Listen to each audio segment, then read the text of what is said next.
Nyuma yo kurikitana kora murimo ya NYIMBA na kinyandugu cyake ubwo kumania na NYIMBA nende mwari omwana yukiti tagari yare kutigira kuritana mwingi we yabo GWITA KWAMUKIRA UTUNGATA NYIMBA na kuthimwa KURIO warenda gitari okurikita murimo ya NYIMBA inyelete TARIKI ni bati kwamberia guchunko na gitumi kya KWONGEREKA ko NYIMBA ya MUMERO rutere Mount Kenya ndiguru nirigeri ukungwira nende tukwa NYIMBA tariki inya MWERI.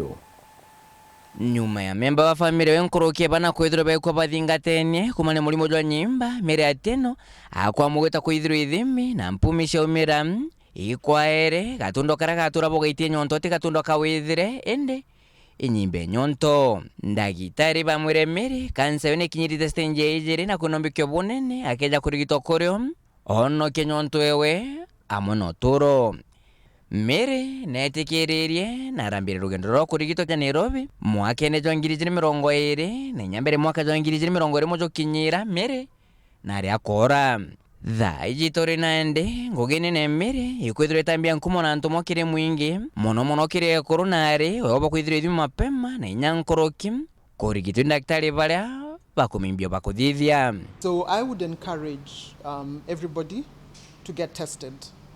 I would encourage employers to make it compulsory for employees to get tested. It is cheaper for your insurance. It is cheaper for the company if your employees are encouraged to do, actually maybe forced to do that annual check. Nthiguru ndene kiumeki kungogara murimo jwa NYIMBA ntomo itumuri kumakin daktari wa NYIMBA kiri chibitari HGC Cancer Center ja Nairobi daktari adash nerite mwingi bamenyatire murimo jwa NYIMBA tibarabara yekuno ntujora wa sokeja kumenyakana KURIO kolingana na dash okorokera gutumira machine bethero betumira kinande na irani onkaja nthiguru ne Kenya iromba kwethire murekana ikona na NYIMBA iri ibejete kumenya kansa iro chumbura Kenya na wingi ikansa yo cherry MUMERO. Most common cancer, if we say here, it is the prostate cancer, breast and cervical cancer.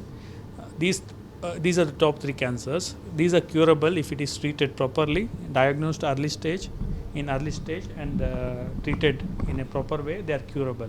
Okay, and we have even esophagus and everything. They do better now. We also have this is radiation, advance in the radiation machine, which can give a good treatment with lesser side effects. Boborio nabu bonge akenye bori to menya ko no batu borio bo kwithira ben insurance njage umabo mwere no ntotewe wijero juro gokiratea. The precision also comes with the price, but it is the SBRT average treatment here it is around 750,000, okay, which is also quite lesser compared to the price which is available abroad. When you go to NHIF,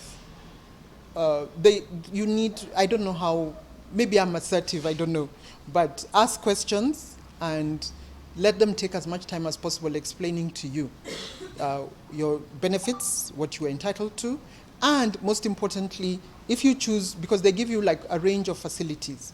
So if you choose Kenyatta versus MPSHA, your entitlement in Kenyatta is higher than say MPSHA because of the contracts they sign. Kaunti Meru ni mwa kaunti ya nthiguru ne Kenya thirite kiandikithia makarika ja maingi ja murimo jwa NYIMBA na nande kulingana na daktari ya dash aruga ntu babengi babetha bakima rutero Meru na kuja chibitari neje yao bethero bakionania kanse MUMERO. We have seen in that trend in mainly Mount Kenya region, Rift Valley, the cases of esophagus are more. We exactly don't know the reason. It could be the food habits, okay, or sometimes the background radiation. With all due respect, a lot of husbands walk away. In sickness and in health, it's not just about the man's health. If your wife gets diagnosed, please stand by her. It is daunting, I know, and we need to create awareness in terms of how to cope, not just for the patient, but also for the caregiver and the family that supports the patient, because you make the patient's work lighter in terms of getting well. Reporter Antoshauro TV, kumaja kingina ngina kisipoke Nairobi, mbita Bonfils Mongera.